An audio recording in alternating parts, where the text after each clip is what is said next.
राजपूताना से होते हुए अकबर की नज़र मध्य भारत तक पहुंच रही थी, लेकिन मध्य भारत को जीतना मुगलों के लिए बिल्कुल भी आसान नहीं रहा, और खासकर कि गोंडवाना। इसलिए नहीं कि गोंडवाना कोई बहुत बड़ा राज्य था या कोई राजा मुगल सल्तनत का सामना कर रहा था, बल्कि इसलिए क्योंकि एक हिंदू रानी अपने पूरे स्वाभिमान के साथ अपने राज्य को बचाने के लिए अडिग थी। यह रानी थी रानी दुर्गावती।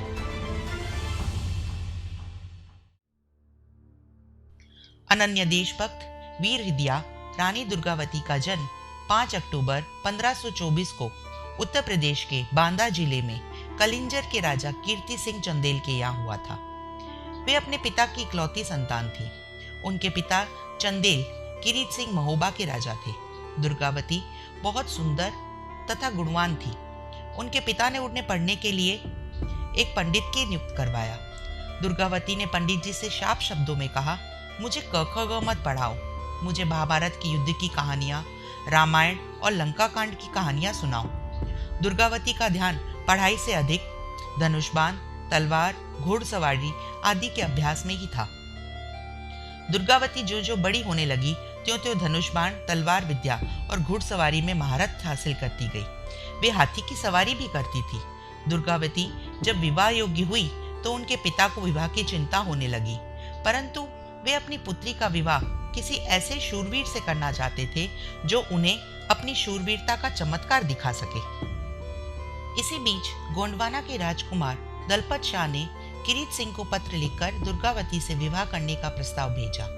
इस पर किरीट सिंह ने उत्तर भेजा कि यदि दलपत शाह महोबा की सेना को हरा दे तो उनका विवाह दुर्गावती से सहर्ष स्वीकार कर लेंगे। किरीट शाह का पत्र पाकर दलपत शाह महोबा पर आक्रमण करने की तैयारी करने लगा। दुर्गावती मनी मन दलपत शाह से विवाह करना चाहती थी, इसीलिए अपने पिता द्वारा प्रस्तावित अन्य राजकुमारों को नापसंद कर रही थी। अंत में दुर्गावती ने दलपत शाह को पत्र लिखकर अपनी इच्छा से अवगत कराया तथा दुर्गावती के पत्र से दलपत शाह की रगों में बिजली दौड़ गई। उसने सेना एकत्रित करके महोबा पर आक्रमण कर दिया। उनके शौर्य के सामने महोबा की सेना ने घुटने टेक दिए। दलपत शाह की विजय हुई। 1542 में 18 साल की उम्र में किरीट सिंह ने दलपत शाह के शौर्य से मुक्त होकर दुर्गावती से उनका विवाह कर दिया।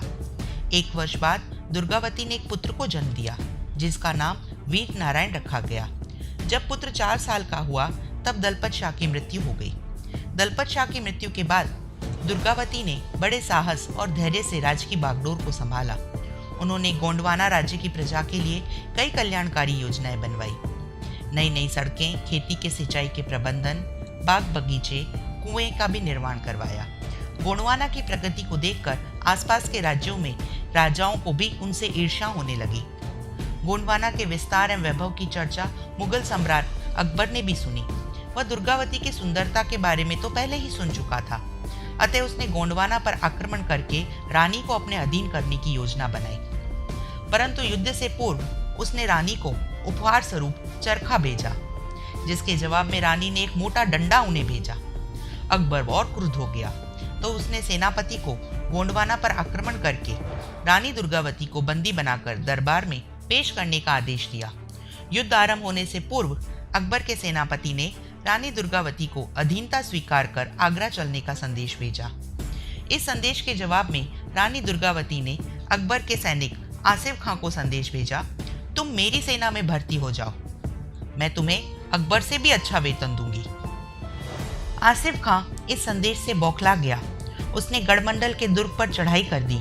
रानी दुर्गावती ने आसिफ खां का बड़ी बहादुरी से मुकाबला किया, परंतु नदी में बाढ़ आ जाने से रानी की सेना बाढ़ में फंस गई। उसके साथ उनका 18 वर्षीय पुत्र वीर नारायण भी था, वह भी युद्ध में घायल हो गया। दुर्गावती ने वीर नारायण को विश्वस्त सरदारों के साथ चौरागढ़ के किले में भेज दिया। उस समय रानी के पास केवल 300 सैनिक बच गए थे, परंतु अपने अदम्य साहस के बल पर वे सैनिक भी 2000 सैनिकों और आसिफ खां पर भारी पड़ने लगे। रानी आसिफ खां की सेना पर कहर ढाने लगी। तभी एक तीर उनकी आंख पर लगा और दूसरा तीर उनके दूसरी आंख में जा लगा। रानी ने दोनों तीर निकालकर फेंक दिए और दांतों से घोड़े की लगाम पकड़कर दोनों हाथों से तलवार चलाने लगी। सहसा एक तीर उनकी गर्दन पर लगा और वो घोड़े से नीचे गिर गई। तब उन्होंने स्वयं अपनी कटार से ही अपने जीवन का अंत कर दिया, ताकि उनके शरीर को जीते जी कोई शत्रु छू न सके। आसिफ खान ने विस्मित होकर कहा, कोई नारी इतनी शूरवीर हो सकती है, मैंने ऐसा कभी सोचा ही नहीं था। स्वतंत्रता के लिए लड़ते लड़ते रानी दुर्गावती शहीद हो गई। अपने शौर्यपूर्ण बलिदान ने उन्हें अमर बना दिया और इतिहास में विशिष्ट जगह बनवाई। इस हिंदू रानी की समाधि पर आज भी गौड़ जाति के लोग श्रद्धांजलि अर्पित करते हैं। इनके नाम पर मध्य प्रदेश में एक विश्वविद्यालय भी है, जिसका नाम है रानी दुर्गावती विश्वविद्यालय। अगर आपको आज का हमारा चरित्र पसंद आया हो तो हमारे चैनल को सब्सक्राइब करें, लाइक करें, नीचे बेल आइकन पर भी क्लिक करें, जिससे आपको हमारे लेटेस्ट अपडेट मिलते रहें। आपके सुझाव हमें कमेंट बॉक्स में लिखें, ताकि हम हमारे चैनल को बेहतर से बेहतरीन बना सकें। तो दोस्तों, फिर मिलते हैं अगली कड़ी में नए जीवन चरित्र के साथ। तब तक आप सब स्वस्थ रहें, व्यस्त रहें, मस्त रहें। इसी कामना के साथ मुझे यानी लीना को दीजिए विदा। Good bye, sayonara.